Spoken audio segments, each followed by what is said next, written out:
So, hello everyone and welcome back to the Big OGGIE Bakehouse. So today we are going to make our own Cornish pasties as was promised. And this was one of the recipes that was asked lots and lots of times before, and we just really haven't got around to doing it. So today we're going to bite the bullet and pasties for tea it is. So we're going to do it in two stages because the pastry needs to be rested between obviously making the pastry and the pasties. So we'll do it in two steps. So first off, pastry. You are going to need 125 grams of cold diced butter, 125 grams of, it says lard, and by all means you can use lard. I happen to have beef dripping and this is beef dripping. So 125 grams of that. I'll explain why it looks like that in a second. 500 grams of plain flour plus extra for when you're bringing it all together and trying to roll it out again after. A pinch of salt and some cold water to mix it all up with. Now, the last time that I made this, the dripping or lard, when I cut it into small pieces like the butter, it held its shape really steadily, like it really stuck. So when I rolled out my pastry, I had blobs of lard basically, or dripping, which isn't ideal. So I decided to weigh it out this morning, which I did, and I put it in the freezer for about 20 minutes and then I grated it. So my ideal now is that when I rub in these fats into the flour, I will not have huge chunks of lard in my pastry. So that's basically it. So all we're going to do is put everything into the big mixing bowl.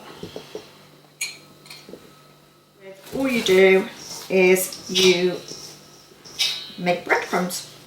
You rub it through your fingers until you've got rid of all of the big lumps of butter or dripping or lard, whatever you're using. Doesn't take long.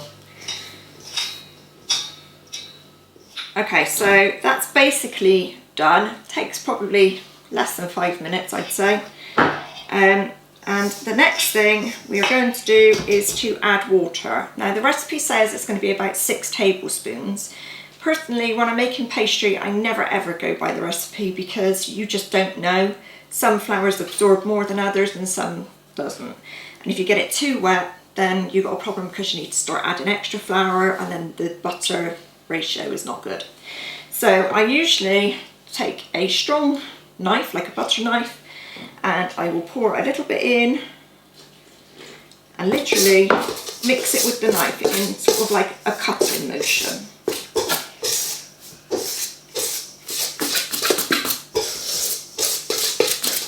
I guess if you're making pasties and you don't want to use lard or dripping, you could use just butter, but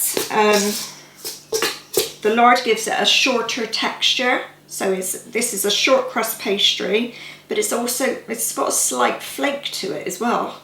So you've got literally your butter for taste and your lard for texture. I guess there are vegetarian options of lard and things nowadays. There's bound to be. I guess you could do something like coconut fat, or you know, those sorts of ones.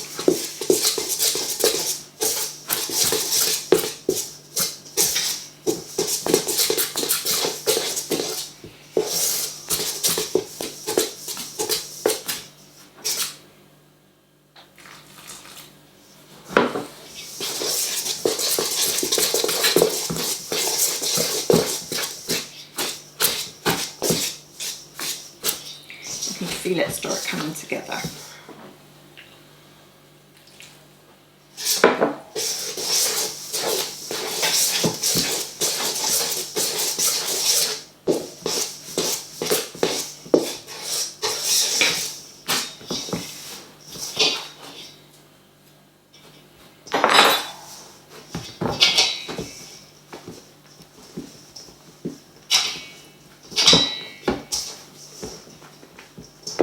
So you started off with the knife and now you're basically kind of kneading it together. Yeah, into if you can see in the bowl, there's still some crumbly bits, but if you add much more water, it's going to be too sticky. So you've got quite a lot of fat in the pastry.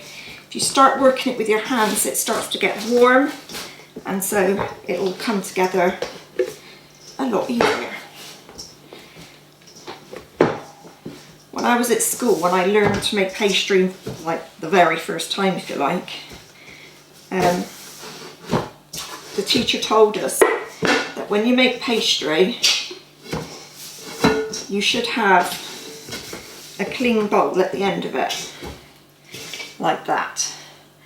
So it's not too wet, because otherwise it will be all stuck around your bowl, and it's not too dry because it holds its shape. So what I'm going to do is just put a little bit of flour on the table, bring it properly into a bowl, and then we're going to divide it into 4 pieces, and then we're going to put it in the fridge to rest for about 20 minutes to half an hour, just to let the gluten settle down again.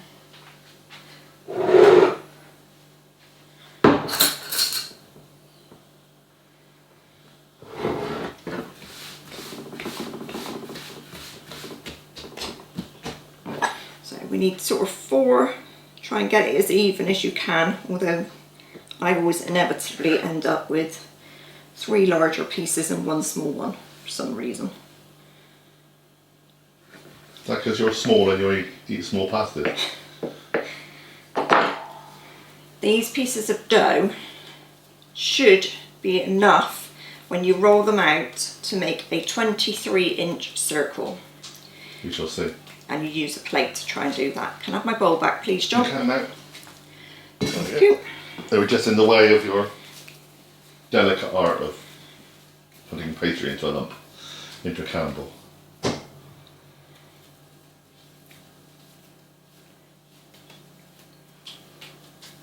And the good thing about pasties is that they don't have to be perfect. No, this is country cooking. This is home cooking. So every person in Cornwall, or every mother or housewife or whatever in Cornwall, will have a different way of making Cornish pasties. This just happens to be ours. Yeah, and I guess a lot of people will have had, the recipes handed down through the generations, and we don't have that. We don't know. So we have come up with our own, and I quite like it. It was very good last time. So I'm going to put some cling film over this. I'm going to put it in the fridge for about 20 minutes, half an hour, and we'll come back. Okay, so pastry is now nicely rested, and usually what I would have done would be, as I made the pastry, whilst it was resting, I would have made the filling, but as it happens, John was busy this morning, so I cracked on and prepared my filling. Now, everybody's got their own amounts they like to put in or whatever, so I'll just give you a rough guide.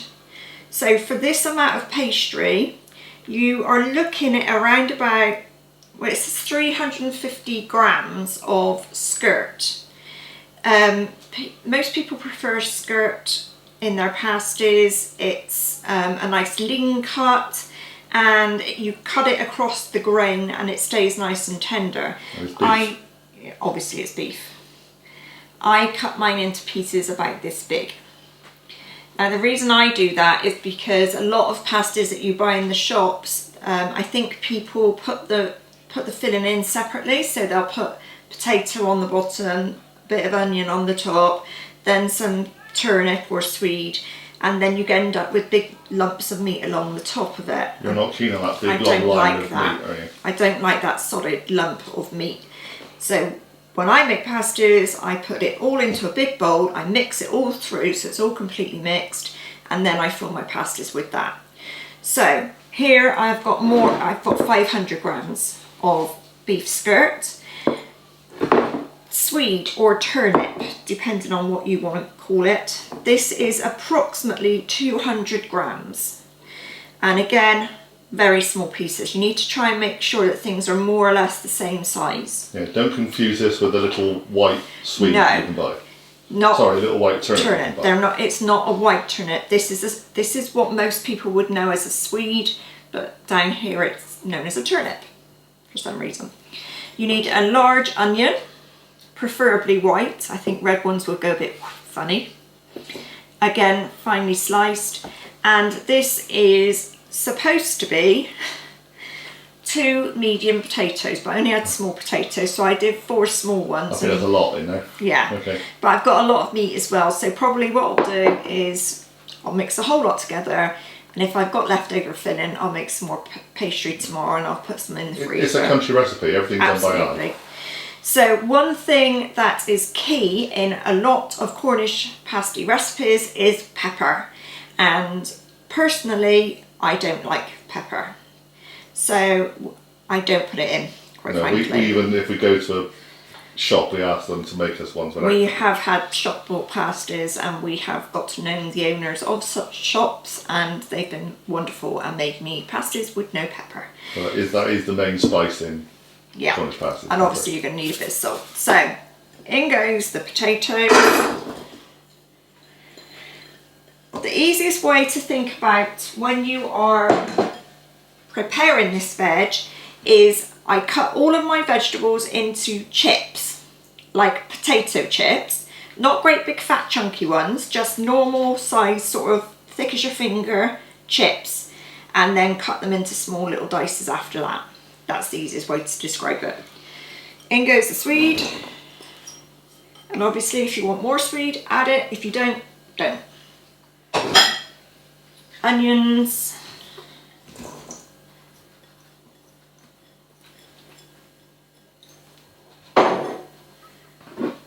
Beef. So did you remember the other name they called the beef?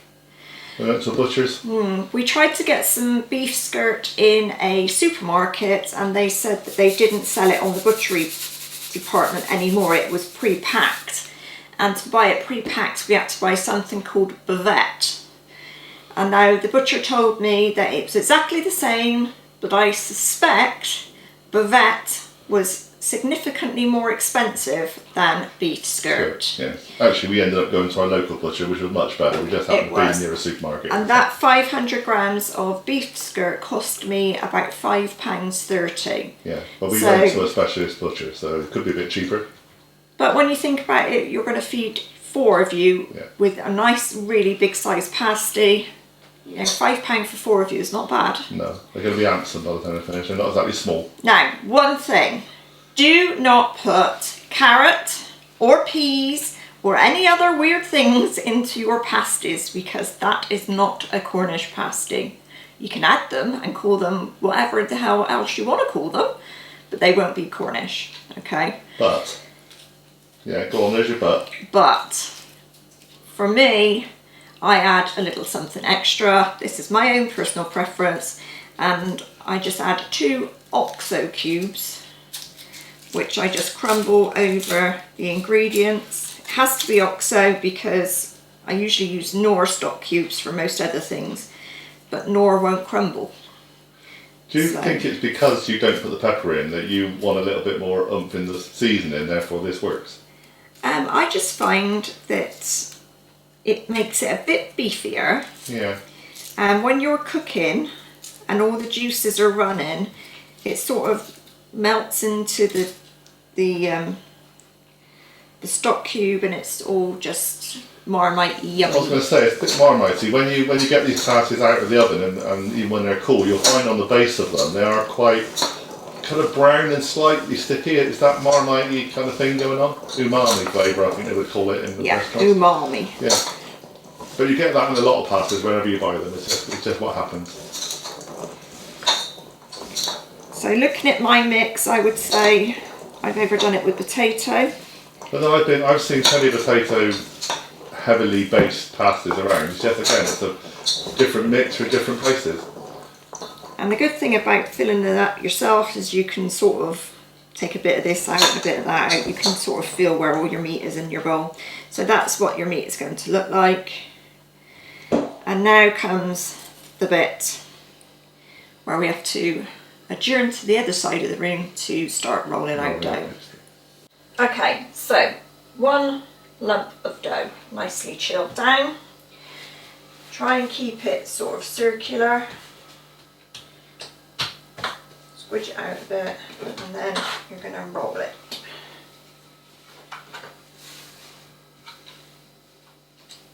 Any tricks about rolling for people who've never done it before, to turn it, keep turning it? I was taught at school to turn the dough, not the pin.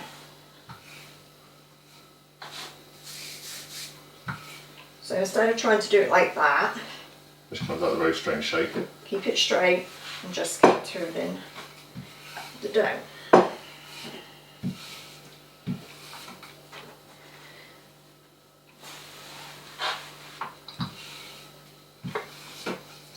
So she's doing exactly the opposite way. Never trust everything that you learn in school. You always were an independent child, let's be honest. Okay, so I don't like my dough rolled too thickly, and you need to make sure that each pieces of this dough rolls into a 23cm circle, which is this. That plate is kind of slightly larger than our small side plate. Yeah, it's sort of, I guess, what you'd call a salad plate, maybe. Yeah, it's an in-between, because it's not quite as big as our dinner plate. It's a Denby plate, so it's sort of an in-betweeny. You could use a cake tin if you've got a 23cm cake tin, just anything round that's sort of about that really. So just cut around.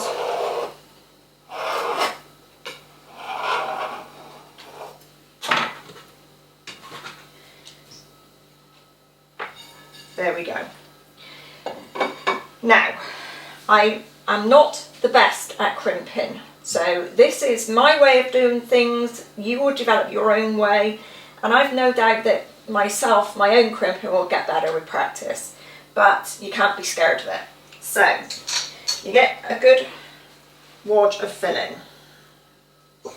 Don't skimp on the filling. Nobody likes a skinny pasty.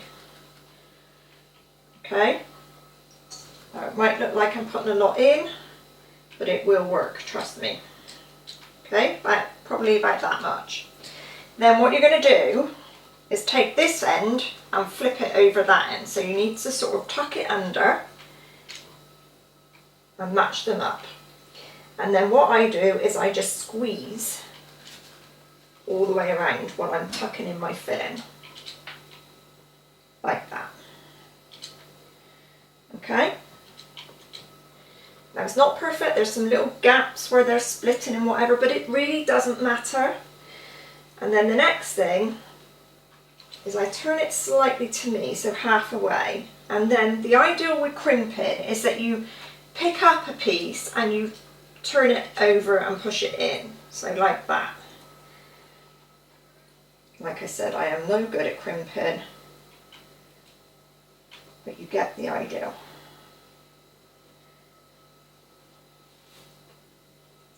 It might not get you a job yet at the local pastry. No, it wouldn't. But the fact is that They probably do hundreds a day.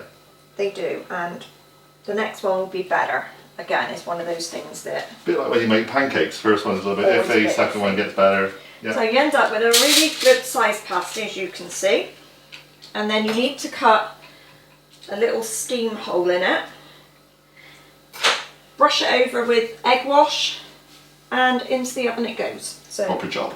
proper job. Let's do another one and see if I can do it any better.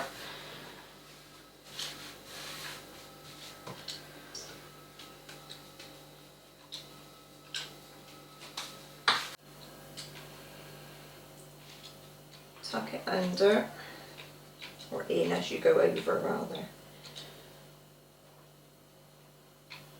Just make sure the filling's hidden inside, really. Make yourself a little lip. Just like putting the veg and the meat to bed. Exactly. So basically, by pushing it down, you've already sealed it, and then it sort of goes over and in.